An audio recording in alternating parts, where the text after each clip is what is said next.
एखाद्या देशाची संपूर्ण ओळख फक्त एका पानावर सापडू शकते का? ऐकायला कदाचित आश्चर्य वाटेल, पण हो, आपल्या भारताच्या बाबतीत हे शक्य आहे. आणि ही ओळख दडलेली आहे आपल्या संविधानाच्या प्रस्तावनेमध्ये. हे अविश्वसनीय आहे नाही का? म्हणजे विचार करा, एका अब्जाहून अधिक लोकांची स्वप्न, त्यांच्या आकांक्षा आणि या देशाचं संपूर्ण भविष्य, हे सगळं फक्त एका लहानशा परिच्छेदात समावलेलं आहे. हा परिच्छेद म्हणजे दुसरं तिसरं काही नाही, तर आपल्या भारतीय संविधानाचा आत्मा आहे. पण एक प्रश्न नक्कीच मनात येतो की एवढा मोठा, इतक्या विविधतेने नटलेला देश याला एक छोटासा मजकूर कसा काय परिभाषित करू शकतो? चला, हेच समजून घेण्यासाठी एका सोप्या उदाहरणाची मदत घेऊया. तर ही प्रस्तावना म्हणजे भारताचा एक स्थापत्य आराखडा आहे, एक ब्ल्यूप्रिंट. जसं आपण घर बांधण्याआधी त्याचा एक तपशीलवार नकाशा किंवा आराखडा तयार करतो ना, अगदी तसंच काहीसं. आणि हा आराखडा आपल्याला नक्की काय सांगतो? तर तो सांगतो की आपलं राष्ट्र कसं असेल, त्याची मूळ रचना कशी असेल, त्याची उद्दिष्ट काय असतील आणि त्याचा अंतिम हेतू काय आहे. खरं तर हाच तो पाया आहे ज्यावर आपल्या महान राष्ट्राची इमारत उभी आहे. ठीक आहे, तर आता आपल्याकडे हा आराखडा आहे. पण कोणताही आराखडा पाहिल्यावर मनात पहिला प्रश्न काय येतो की हा बनवला कोणी? या भव्य वास्तूचे मालक कोण आहेत? गंमत म्हणजे प्रस्तावनेची सुरुवातच या अगदी मूलभूत प्रश्नाचं उत्तर देते. आम्ही भारताचे लोक हे फक्त शब्द नाहीत, हे एक प्रचंड शक्तिशाली विधान आहे. याचा सरळ अर्थ असा होतो की या संविधानाचा, या संपूर्ण आराखड्याचा जो स्रोत आहे, त्याची अंतिम सत्ता ही भारताच्या नागरिकांच्या हातात आहे. आपणच, लोकांनीच स्वतःला हे संविधान दिलेलं आहे, कोणा बाहेरच्या शक्तीने नाही. आता बघा, प्रत्येक मजबूत इमारतीला भक्कम खांबांचा आधार लागतोच. त्याचप्रमाणे भारताच्या या आराखड्यातही 5 निश्चित स्तंभ आहेत आणि हेच स्तंभ आपल्या राष्ट्राची ओळख आणि त्याचं स्वरूप ठरवतात. चला तर मग पाहूया कोणते आहेत हे स्तंभ. तर हे आहेत ते 5 स्तंभ: सार्वभौम, समाजवादी, धर्मनिरपेक्ष, लोकशाही आणि प्रजासत्ताक. सार्वभौम म्हणजे आपले निर्णय घेण्यासाठी आपण पूर्णपणे स्वतंत्र आहोत. समाजवादी म्हणजे सर्वांना समान संधी देणारं राज्य. धर्मनिरपेक्ष म्हणजे देशाचा स्वतःचा असा कुठलाही अधिकृत धर्म नाही. लोकशाही म्हणजे लोकांचं राज्य. आणि प्रजासत्ताक म्हणजे देशाचा प्रमुख वारसा हक्काने नाही, तर निवडणुकीने निवडला जातो.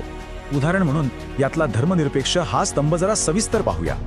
याचा नेमका अर्थ काय? तर याचा अगदी स्पष्ट अर्थ असा आहे की भारताचा असा कोणताही एक अधिकृत सरकारी धर्म नाही. शासन सर्व धर्मांना समान मान देईल आणि धर्माच्या आधारावर कोणाशीही भेदभाव करणार नाही. यातला फरक पाहिला तर चित्र आणखी स्पष्ट होतं. बघा, एका बाजूला आहे धर्मशासित राज्य, जिथे शासन एका विशिष्ट धर्माच्या नियमांनुसार चालतं, आणि दुसऱ्या बाजूला आहे धर्मनिरपेक्ष राज्य, जिथे सरकार आणि धर्म या 2 वेगळ्या गोष्टी आहेत. आणि यामुळेच प्रत्येकाला आपापल्या श्रद्धेचं पालन करण्याचं पूर्ण स्वातंत्र्य मिळतं. हाच तो महत्त्वाचा फरक आहे. ठीक आहे, तर आता आपण या घराची रचना पाहिली, त्याचे स्तंभ पाहिले, पण यात राहणाऱ्या लोकांसाठी काय आहे? कारण हा आराखडा फक्त रचनेबद्दल नाही, तर तो प्रत्येक नागरिकाला काही खूप महत्त्वाची वचनं सुद्धा देतो. आणि याच वचनांमुळे या वास्तूला खऱ्या अर्थाने घरपण येतं. यातलं पहिलं आणि सगळ्यात महत्त्वाचं वचन आहे न्यायाचं. पण न्याय म्हणजे फक्त कोर्ट कचेरी नाही. प्रस्तावना 3 प्रकारच्या न्यायाबद्दल बोलते: सामाजिक, आर्थिक आणि राजकीय. आणि महत्त्वाचं म्हणजे हे 3ही समान महत्त्वाचे आहेत. म्हणजे कोणालाही जात, धर्म किंवा लिंगाच्या आधारावर वेगळी वागणूक मिळणार नाही.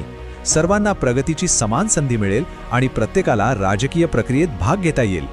पण या मोठ्या शब्दांचा सामान्य माणसाच्या आयुष्यात काय अर्थ आहे हे समजून घेण्यासाठी आपण रेश्माचं उदाहरण घेऊया. ती एक रोजंदारीवर काम करणारी सामान्य मजूर आहे. तिच्यासाठी या वचनांचा काय अर्थ आहे? बघा, न्यायाचं वचन रेश्माला योग्य मजुरी आणि कामाच्या ठिकाणी होणाऱ्या भेदभावापासून संरक्षण देतं. स्वातंत्र्याचं वचन तिला तिची मतं न घाबरता मांडण्याचा हक्क देतं. आणि समानतेचं वचन तिच्या मुलांना शिक्षणाच्या आणि प्रगतीच्या समान संधी देतं, तिची आर्थिक परिस्थिती काहीही असो. यावरून कळतं की प्रस्तावना फक्त एक कागद नाहीये, तर ती प्रत्येक नागरिकाच्या जीवनावर प्रभाव टाकणारी एक जिवंत शक्ती आहे. चला, आता या आराखड्याच्या इतिहासातल्या एका महत्त्वाच्या क्षणाकडे वळूया. तो दिवस जेव्हा या भव्य योजनेवर, या आराखड्यावर शिक्कामोर्तब झालं. आपल्याला माहिती आहे की 15 ऑगस्ट 1947 रोजी भारताला स्वातंत्र्य मिळालं. पण एका नवीन राष्ट्राला दिशा देण्यासाठी एका भक्कम आराखड्याची गरज होती आणि तो ऐतिहासिक दिवस उजाडला 26 नोव्हेंबर 1949. याच दिवशी संविधान सभेनं या आराखड्याला म्हणजेच आपल्या संविधानाला स्वीकारलं. म्हणूनच आपण हा दिवस संविधान दिन म्हणून साजरा करतो. तर भारताचा आराखडा तयार झाला, तो स्वीकारला गेला. पण एक गोष्ट आपण सगळ्यांनी लक्षात ठेवली पाहिजे की कोणताही आराखडा हा शेवटी फक्त एक कागद असतो. ती केवळ एक सुरुवात असते, अंतिम टप्पा नाही. त्यामुळे कागदावरचा आराखडा तर पूर्ण झाला आहे. पण खरा प्रश्न हा आहे की या आराखड्याला प्रत्यक्षात उतरवून त्यावर इमारत बांधण्याची जबाबदारी कोणाची आहे? याचं उत्तर कुठे बाहेर शोधायची गरज नाही. ते प्रस्तावनेच्या पहिल्याच शब्दांमध्ये दडलेलं आहे. आम्ही भारताचे लोक. हे घर बांधण्याची आणि ते टिकवून ठेवण्याची जबाबदारी आपल्या सर्वांची आहे.